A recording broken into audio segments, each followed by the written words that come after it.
کچھ چالباز اور اگیار لوگ اگر کچھ لوگوں کو فریب دینے میں کامیاب ہو جائیں تو خود کو عقل کل اور کامل منصوبہ ساز سمجھنے لگتے ہیں، اور اگر وہ دولت مند و بااثر ہوں تو خود کو مطلق العنان سمجھ کر لوگوں کی جان و مال سے کھیلنے سے دریغ نہیں کرتے۔ وہ یہ بھول جاتے ہیں کہ قادر مطلق جب رسی کھینچتا ہے تو پھر کچھ نہیں بچتا۔ السلام علیکم لسنرز، آئیے ملک صفدر حیات کی ڈائری سے ایک نئی تفتیشی کہانی سنتے ہیں جس کا عنوان ہے عقل بند۔ تو آئیے شروع کرتے ہیں۔ یہ ان دنوں کی بات ہے جب میں ضلع گجرانوالہ کے ایک تھانے میں تعینات تھا۔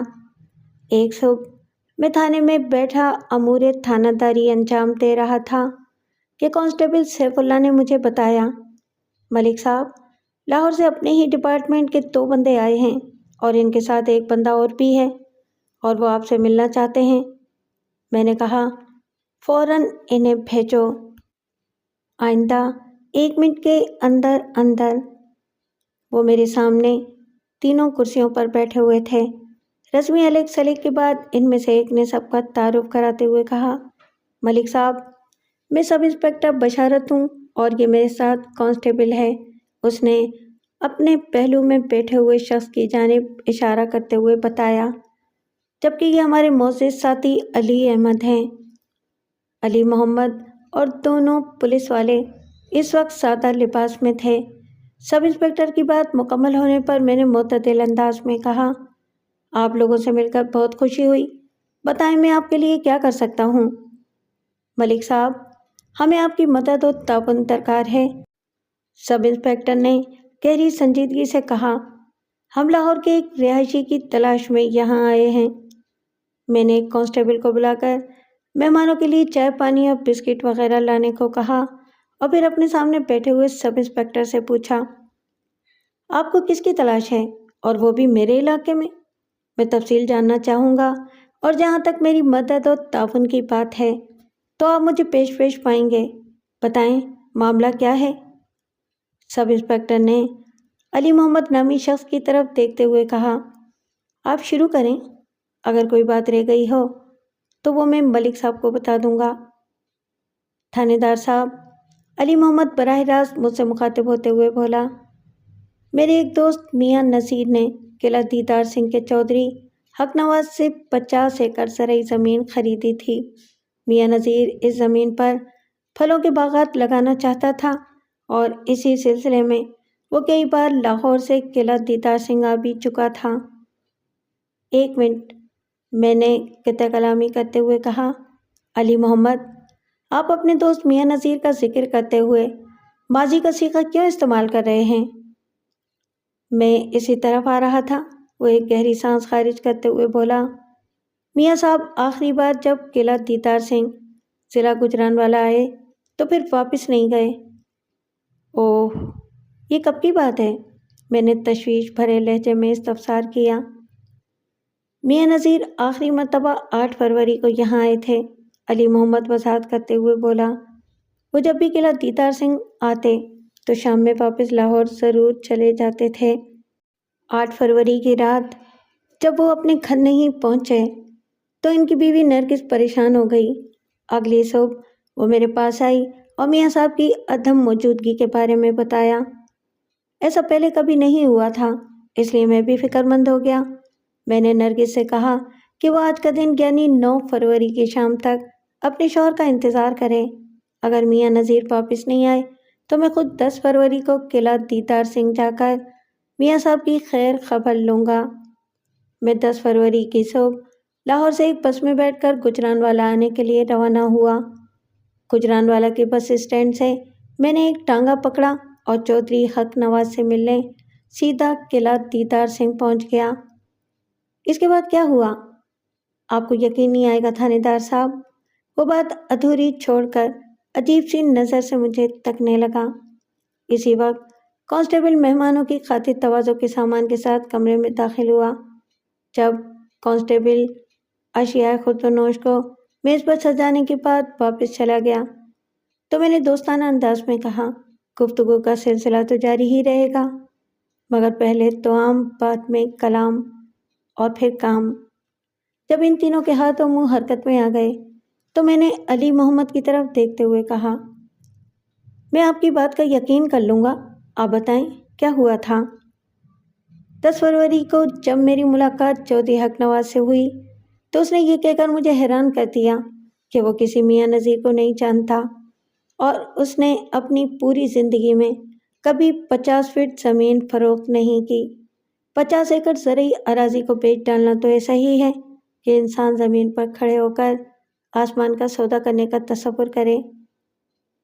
ہاں، یہ تو چودھری نے بالکل ٹھیک کہا تھا۔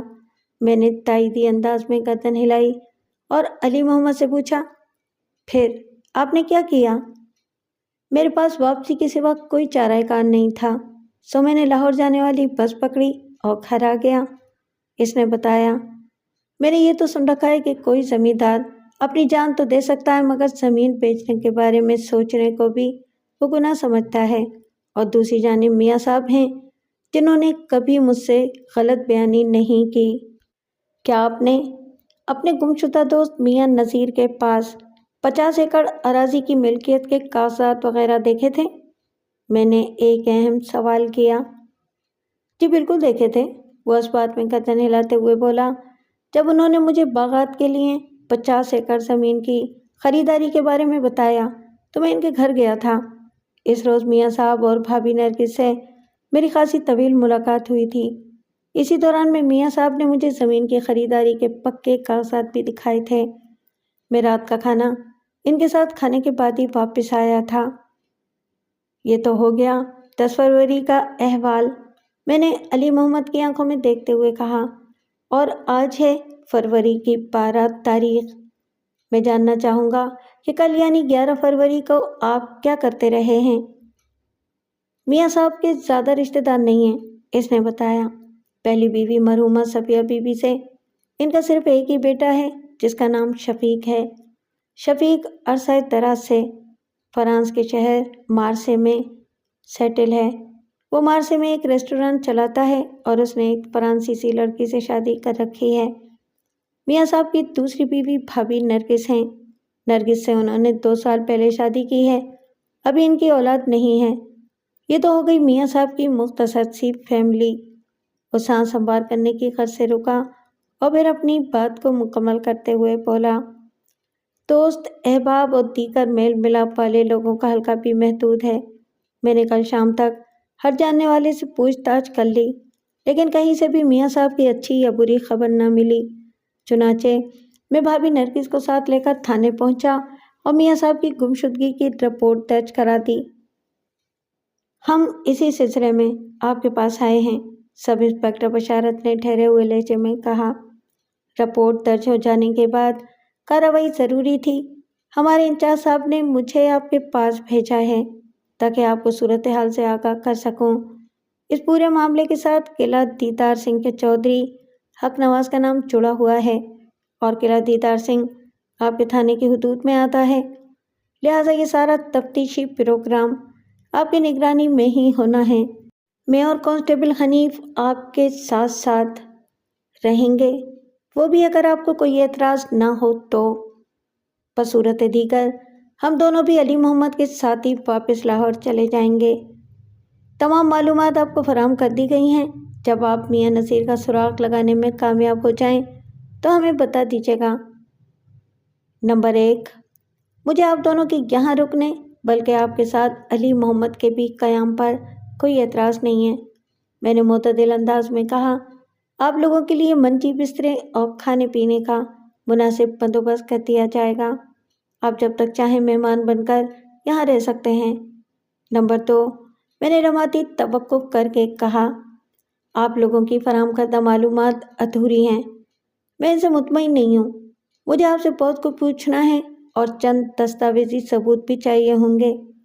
چودھری حق نواز پر پکا ہاتھ ڈالنے کے لیے یہ سب ضروری ہے۔ آپ ہم سے جو بھی سوال کریں گے ہم اس کا صلحانہ درست جواب دیں گے، سب انسپکٹر نے گہری سنجیدگی سے کہا۔ لیکن دستاویزی ثبوت والی بات میری سمجھ میں نہیں آئی ملک صاحب۔ میں سمجھاتا ہوں، میں نے رسان بھرے انداز میں کہا۔ علی محمد نے بتایا ہے کہ اس نے میاں نذیر کے پاس 50 ایکڑ زرعی زمین کی ملکیت کے کاغذات دیکھے ہیں، جو اس امر کا ثبوت ہے کہ چودھری حق نواز نے اپنی 50 ایکڑ زرعی اراضی میاں نذیر کے ہاتھ فروخت کی ہے۔ اس قانونی دستاویز میں مذکورہ زمین کی قیمت بھی درج ہوگی۔ مجھے وہ کاغذات چاہیے ہوں گے۔ زمین کے کاغذات میاں صاحب کے گھر ہی میں ہوں گے، علی محمد نے کہا۔ میں بھابھی نرگس سے وہ کاغذات لا کر آپ کو دکھا سکتا ہوں۔ میں نے خود پڑھا تھا۔ ان کاغذات میں اس زمین کی فی ایکڑ قیمت 1000 روپے لکھی ہوئی تھی، یعنی 50 ایکڑ اراضی کو خریدنے کے لیے آپ کے میاں صاحب نے چودھری حق نواز کو 50,000 روپے ادا کیے تھے۔ میں نے بے یقینی سے علی محمد کی طرف دیکھا اور پوچھا، میاں نذیر کرتا کیا ہے؟ میرا مطلب ہے کہ اس کا ذریعہ آمدنی کیا ہے؟ آج کل 50,000 روپے میں ڈھنگ کی ایک موٹر سائیکل نہیں آتی، اور میں اس رقم کی ادائیگی پر حیرت کا اظہار کر رہا ہوں، تو اس پر آپ کو پریشان ہونے کی ضرورت نہیں ہے، کیونکہ یہ آج سے برسوں پہلے بہت ہی اچھے وقت کا واقعہ ہے۔ میاں صاحب کی ادھر لاہور میں براندرتھ روڈ پر میاں مکینیکل ورکس کے نام سے اپنی دکان ہے، علی محمد نے میرے سوال کے جواب میں بتایا، جہاں ٹیوب ویل، موٹروں، خراد مشین سے متعلق ہر قسم کا سامان فروخت ہوتا ہے۔ میں نے میاں صاحب سے کہا بھی تھا کہ باغات کے لیے تو 5 ایکڑ زمین بھی کافی تھی، اور وہ زمین آپ کو لاہور کے گرد و نواح میں بھی مل سکتی تھی۔ اتنی دور جا کر ایک بھاری سرمایہ کاری کرنے کی کیا ضرورت تھی؟ میرے سوال کے جواب میں وہ مسکرا کر بولے تھے، یہ بات آپ نہیں سمجھ سکتے۔ آپ کا یہ اندازہ تو بالکل درست ہے کہ 5 سے 10 ایکڑ میں بہترین باغات لگائے جا سکتے ہیں۔ 25 اور 50 ایکڑ کے منصوبے تو کمرشل ادارے بناتے ہیں، جن کی فیکٹریوں میں تیار ہونے والی پروڈکٹس پورے ملک میں سپلائی ہونے کے علاوہ بیرون ملک بھی ایکسپورٹ کی جاتی ہیں۔ لیکن میں اس اماؤنٹ پر حیرت زدہ ہوں جو میاں صاحب نے چودھری صاحب کو ادا کیا۔ میں نے وضاحت کرتے ہوئے کہا، میرے خیال میں اس وقت عمدہ قسم کی زرعی زمین 1 ایکڑ 200 روپے تک میں مل جاتی ہے۔ اس موٹے حساب کے مطابق 50 ایکڑ زمین 10,000 روپے سے زیادہ کی نہیں ہونا چاہیے۔ تم لوگ جو بتا رہے ہو اگر وہ سچ ہے تو پھر میں یہی کہوں گا کہ چودھری حق نواز نے میاں نذیر کو لوٹ لیا تھا۔ ملک صاحب، اس وقت سب سے اہم مسئلہ میاں نذیر کی گمشدگی کا ہے، سب انسپکٹر نے مجھ سے مخاطب ہوتے ہوئے کہا۔ ہمیں زمین کی مہنگی سستی خرید و فروخت کی بحث میں وقت برباد کرنے کے بجائے میاں صاحب کو تلاش کرنے کے سلسلے میں کوئی مؤثر لاہے عمل ترتیب دینا چاہیے۔ میرا خیال ہے کہ میں وہی کر رہا ہوں، میں نے سپاٹ آواز میں کہا۔ میاں نذیر کو بازیاب کرنے کی کوشش میں ہم چودھری حق نواز آف قلعہ دیدار سنگھ کو اور اس کی 50 ایکڑ زرعی اراضی کو قطعاً نظر انداز نہیں کر سکتے، کیونکہ اسی زمین کو خریدنے کے لیے میاں نذیر لاہور سے گجرانوالہ کے درمیان چکر لگاتا رہا ہے، اور 8 فروری والے یعنی آخری چکر کے بعد وہ بندہ واپس اپنے گھر ہی نہیں پہنچا۔ اگر میاں نذیر تک پہنچنا ہے تو ہمیں اپنی تفتیش کا آغاز چودھری حق نواز ہی سے کرنا ہوگا۔ لیکن چودھری حق نواز تو میاں نذیر سے اپنی کلی اجنبیت کا اظہار کر چکا ہے۔ سب انسپکٹر بشارت نے ایک اہم پوائنٹ کی جانب اشارہ کیا۔ بے شک، میں نے ASI کے چہرے پر نگاہ جما کر کہا، لیکن وہ مکمل ناشناسائی علی محمد کے استفسارات کے جواب میں تھی۔ لیکن آپ جانتے ہیں، ہم پولیس والوں کی تفتیش کا انداز ذرا بکھری ٹائپ کا ہوتا ہے۔ چودھری حق نواز کوئی عام دیہاتی نہیں ہے کہ جب چاہیں اسے اٹھا کر حوالات میں بند کر دیں۔